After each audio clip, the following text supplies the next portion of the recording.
এখন আমাদের মুসলিম উম্মাহ যেই কাজটা সবচেয়ে জরুরি সেটা হলো ইসকন এবং হিন্দুত্ববাদ কি সেটা বোঝা এবং সেই অনুযায়ী নিজেদেরকে প্রতিরক্ষা ব্যবস্থা তৈরি করা।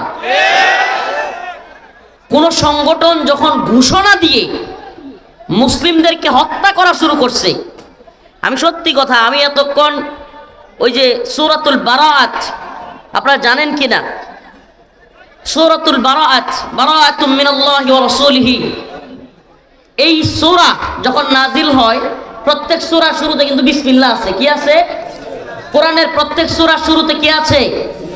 বিসমিল্লাহ আছে। কিন্তু সূরাতুল বারাআতের শুরুতে বিসমিল্লাহ নাই। জিবরাইল আমিনকে আল্লাহ পাক যখন এই সূরা দিয়ে পাঠাইছেন তখন বিসমিল্লাহ ছাড়া। কেন? তখন আল্লাহ পাক দয়ালু ছিলেন না, তিনি বিসমিল্লাহটা ছেড়ে দিয়েছেন। বিসমিল্লাহ ছাড়া মুশরিকদেরকে কোপানোর কথা ওই সূরার মধ্যে বলেছেন। মুশরিকরা যখন মুসলমানদের উপর আক্রমণ করবে ওই সূরার প্রত্যেকটা আয়াতের পরপরই তোমরা মুশরিকদেরকে ধরো, যেখানে পাও তাদেরকে শাস্তি দাও। কারণ আল্লাহ জানতেন, আল্লাহ পাক কোরআনের মধ্যে বিভিন্ন আয়াতে বলে দিয়েছেন, লাতাজিদান্না আশাদ্দান নাস আদাওয়াতাল লিল্লাযিনা আমানুল ইয়াহুদা ওয়াল্লাযিনা আশরাকু, তোমরা মুসলিমদের সবচাইতে কঠিন শত্রুতা হিসাবে পাবে ইহুদি এবং মুশরিকদের। আমরা কি দেখতেছি? আজকে ইসরায়েলে মুসলমানদেরকে মারতেছে, ইসরায়েলে ছোট ছোট বাচ্চাদেরকে হত্যা করতেছে ইহুদিরা। আর এই গুজরাটের কসাই নরেন্দ্র মোদী এবং তার বিজেপি এবং আরএসএস এবং বাংলাদেশে আরএসএস এর রয়ের মদতপুষ্ট ইসকন এখন গুজরাট এবং আসামের মতো কাশ্মীরের মতো আমাদের মুসলিমদেরকে চট্টগ্রামে জবাই করতেছে। জবাই, এটা ঠিক বলারও সময় নাই। সোজা কথা বলি আপনাদেরকে, আমি এজন্য খুতবা ছেড়ে দিতে চাচ্ছিলাম, আজকে আসতাম না প্রোগ্রামে। আসছি শুধু এই কারণে, উম্মাহ কোন রাজনৈতিক দ্বিধাভক্তির সময় নাই। কিসের বিএনপি জামাত, অমুক দল হেফাজত, তমুক দল, সকল রাজনীতি বন্ধ। মুসলমান এখন ঐক্যবদ্ধ হওয়ার সময়। যে কোনো মুহূর্তে এই হিন্দুত্ববাদী ভারত আমাদের উপর আক্রমণ করে বসবে। এই মুসলমানরা বুঝতেছেই না, তথাকথিত রাজনীতির নামে, তথাকথিত বিবৃতির নামে শুরু করছে বিভিন্ন ধরনের খেলা। রাষ্ট্রের নিয়ন্ত্রণ যারা নিছে কিংবা যারাই বসে, এরা আসলে রাষ্ট্রের চিন্তা করে না, দরদি না। এরা ইসলামের প্রতি ভালোবাসা এদের অন্তরে নাই, এদের বুঝার গভীরতাও নাই। যদি বুঝার গভীরতা থাকতো এরা বুঝার চেষ্টা করত। বাংলাদেশে হিন্দুত্ববাদী ইসকন একজন অ্যাডভোকেটকে, সরকারি অ্যাডভোকেট, নর্মাল অ্যাডভোকেট নয়, পিপি, তাকে আদালত চত্বরে দিনে দুপুরে কুপিয়ে হত্যা করা। আপনি কি কল্পনা করতে পারেন? আপনার আমার নিরাপত্তা কোথায়? আমি চ্যালেঞ্জ করে বললাম, ঠিক বলার দরকার নাই। আগামীকালকে আল্লাহ না করুক চট্টগ্রামে লালখান বাজারের সারা বাংলাদেশের অন্যতম একজন লোক, আমাদের উম্মাদের অতি প্রিয় রাহবার শেখ হারুন ইজহারকে যদি ইসকন কুপায়া মেরে পেলে কি করবেন আপনি? এরপরের দিন রফিকুল ইসলাম মাদানীকে যদি কুপায়া হত্যা করে, এরা সশস্ত্রভাবে ছোট্ট ছোট্ট বাচ্চাদেরকে ট্রেনিং দিচ্ছে। এই চিন্ময় কুমার প্রভু নামের স্বামী, এই যে যেটাকে ধরছে, এই বদমাশ সরাসরি ওপেন লক্ষ লক্ষ জনতার সামনে ছোট ছোট বাচ্চাদেরকে পর্যন্ত মুসলিমদের বিরুদ্ধে লেলায় দিচ্ছে। সে তার বক্তব্যের মধ্যে বলতেছে হিন্দুত্ববাদীদেরকে তৈরি হও, হিন্দুত্ববাদী মহিলাদেরকে বলতেছে সন্তান জন্ম দেওয়ার জন্য। এটা রাজনীতির সময় নয়, এটা খেলার সময় নয়, বিবৃতির সময় নয়, ওয়াজের সময় নয়। এখন কথা হবে তরবারির ভাষায়, তরবারির ভাষায় কথা হওয়া দরকার। মুসলমানদের কথা এখন তরবারির ভাষায় হবে। আইদু লাহুম মাস্তাতাতুম মিন কুওয়া ওয়া মিন রিবাতিল খাইল তুরহিবুনা বিহি আদুওয়াল্লাহি ওয়া আদুওয়াকুম। সরকার স্পষ্ট ভাষায় বলতেছি, হাসিনা সরকার এখন নাই। স্পষ্ট ভাষায় ইসকনকে যদি নিষিদ্ধ করা না হয়, হ্যালো সরকার, এই মিডিয়ার মাধ্যমে আপনাদেরকে বলতেছি, অবজ্ঞা করার সুযোগ নাই। রাজনৈতিক খেলা খেলার সময় নাই, টামকার্ডের সময় নাই। ইসকনকে যদি বাংলার জমিনে আগামী 2-1 দিনের মধ্যে নিষিদ্ধ না করা হয়, ইসকন আমাদের একটাকে ফেলছে, আমরাও টার্গেট করে এদের একটাকে ফেলবো। কথা একেবারে ক্লিয়ার, সাফ। আমরা এগুলো ভয় করি না, পরোয়া করি না। আঙ্কেল বলেছেন দীর্ঘ প্রায় 3 বছর আপনাদের এলাকার সন্তান আব্দুল সালাম পিন্টু সাহেবের সাথে কারাগারে ছিলাম। আপনাদের এই এলাকার সন্তান, আলহামদুলিল্লাহ আমি তার মধ্যে যে আচরণ পেয়েছি, আমি 3 বছর ছিলাম আঙ্কেলের সাথে, উনি তো 17-18 বছর, সেই 7 থেকে। তো যেই মাধুর্যতা পেয়েছি তার মধ্যে, আল্লাহ পাক তার মুক্তিকে ত্বরান্বিত করুক, দ্রুত তিনি মুক্ত হোক। তার মধ্যে যে ভদ্রতা, আমাকে চাচা ডাকতো, সার্বক্ষণিক আমি একসাথে থাকতাম আমরা, চাচা বাতিজা। আমি মাঝে মাঝে মনটা খুব খারাপ হয়ে যেত গা চাচার। ওই আপনার ঈদের দিন এই ব্যক্তিটাকে খাবার পর্যন্ত দেয় নাই, পরিবারের সাথে সাক্ষাৎ করতে দেয় নাই, তো কান্নাকাটি করতো। আমি দইরা বুঝাইয়া রুম থেকে নিয়ে আমার রুমে, আমার আম্মা খাবার পাঠাইছিল, ওইটা ঢুকতে দিছে, ওইটা খাওয়াইতাম, বসাইতাম এক প্লেটে, সান্ত্বনা দিতাম যে দেখেন আল্লাহ হাসিনারা এমন ধরা ধরবে যে আপনি চাচা কি ধরবো, সব তো শেষ, মানে হতাশ হয়ে যাইতেন, এত বছর হয়ে গেছে। তো আমি বলতাম চাচা হতাশ হইেন না, দেখবেন এমন ধরা ধরবে আমরা কল্পনাও করতে পারি না, আল্লাহ কারে দিয়া ধরবে, সুবহানাল্লাহ। এটা আমি বলতাম, চাচা আসলে আপনাদের সাথে গল্প করবে, আমি এইভাবে বলতাম যে এমন ধরা ধরবে আপনি কল্পনাও করতে পারবেন না। অতএব আল্লাহ পাক হাসিনাকে ধরেছে।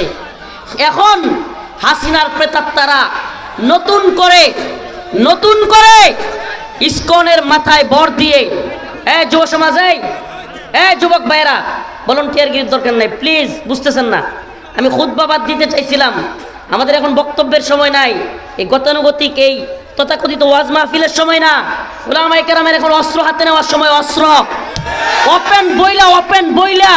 এজন্য যদি রফিকুল ইসলাম মাদানীকে জেলে নেই, জঙ্গি বলে, এগুলো দেখার টাইম নেই আমাদের এখন সময় হয়েছে। হে মুসলিম উম্মার যুবকেরা, তোমাদেরকে আমরা ডাক দিচ্ছি, 10টা ইসকনের রয়ের দালালকে না মাইরা আমরা মরবো না ইনশাআল্লাহ। এক একজন পারবে না যুবক, 10-20টা ইসকন এবং রয়ের দালালদেরকে বাংলার জমিনে সাইজ না করে আমরা শাহাদাতের পেয়ালা ইনশাআল্লাহ নিব না ইনশাআল্লাহ। কি শুরু করেছে এরা বাংলাদেশকে গুজরাট এবং কাশ্মীর বানাতে চাচ্ছে, বিভিন্ন এলাকায় উস্কানি দিচ্ছে হিন্দুত্ববাদীরা। হাসিনা গেছে তাদের পুতুল, এখন মাথা খারাপ হয়ে গিয়েছে, এখন যেমনে মন চায় তেমনে, একবার থ্রেট দেয় চট্টগ্রাম দখল করে নিবে, একবার থ্রেট দেয় বাংলাদেশ দখল করে নিবে, একবার থ্রেট দেয় বাংলাদেশে তারা হাঙ্গামা সৃষ্টি করবে, বিভিন্ন ধরনের থ্রেট দিচ্ছে। ও মুসলিম উম্মাহ, এগুলো কোরআনের কথা বলতেছি, কোরআনের কথা। যে আয়াত কারিমা তিলাওয়াত করেছি, আল্লাহ পাক বলেছেন লাতাজিদান্না শাদ্দান নাস আদাওয়াতাল লিল্লাযিনা আমানুল ইয়াহুদ ওয়াল্লাযিনা আশরাকু। তোমরা মুমিনদের,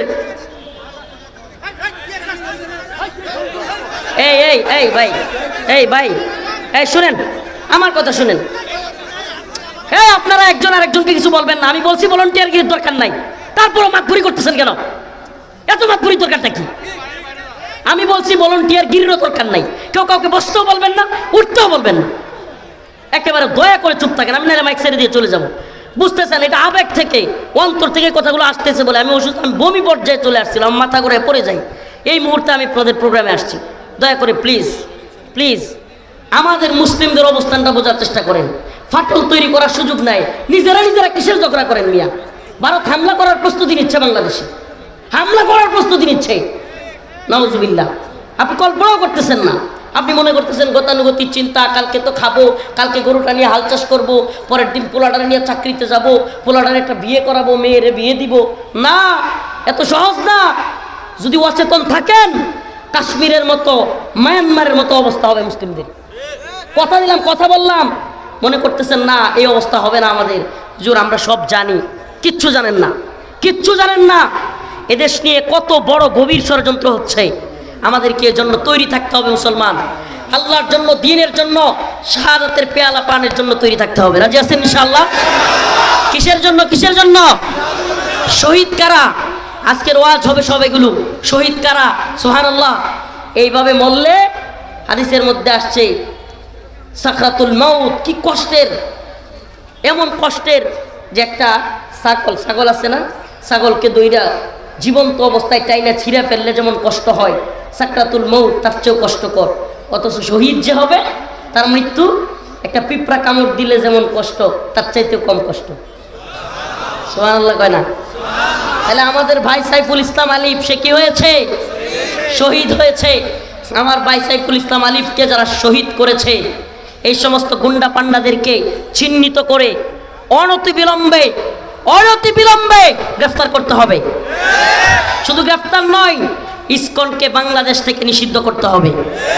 ইসকনকে নিষিদ্ধ না করা হলে, কথা দিচ্ছি, আল্লাহ মাফ করুক, আমরা হাসিনার আচরণটাই এই সরকারের সাথে করব। আর হাসিনার আচরণটা যদি এরাও আমাদের সাথে করতে চায়, পারলে করুক, কিছুই যায় আসে না। কিন্তু ইসকনকে বাংলাদেশ থেকে নিষিদ্ধ করতে হবে। ইসকনকে দিয়ে বাংলাদেশকে ভারত নৈরাজ্য সৃষ্টি করতে যাচ্ছে। মুসলমান ইমানদার নামাজের বয়ান, হজের বয়ান, জাকাতের বয়ান শোনার জন্য কিছু মানুষ বলবে হুজুররা ওয়াজ মাহফিলে এসে রাজনীতি শুরু করে। মিয়া, নামাজের বয়ান, হজের বয়ান আর জাকাতের বয়ান, দিন ইমানের ফরজগুলো জানবার চেষ্টা করেন। ইমান আনার পর সবচাইতে বড় ফরজ কি জানেন? অনেকে জানি না আমরা। ইমান আনার পর কালিমা লা ইলাহা ইল্লাল্লাহ মুহাম্মাদুর রাসূলুল্লাহ পড়ার পর সবচাইতে বড় ফরজ হলো নিজেদের ভূখণ্ড রক্ষা করা। কি কি কি?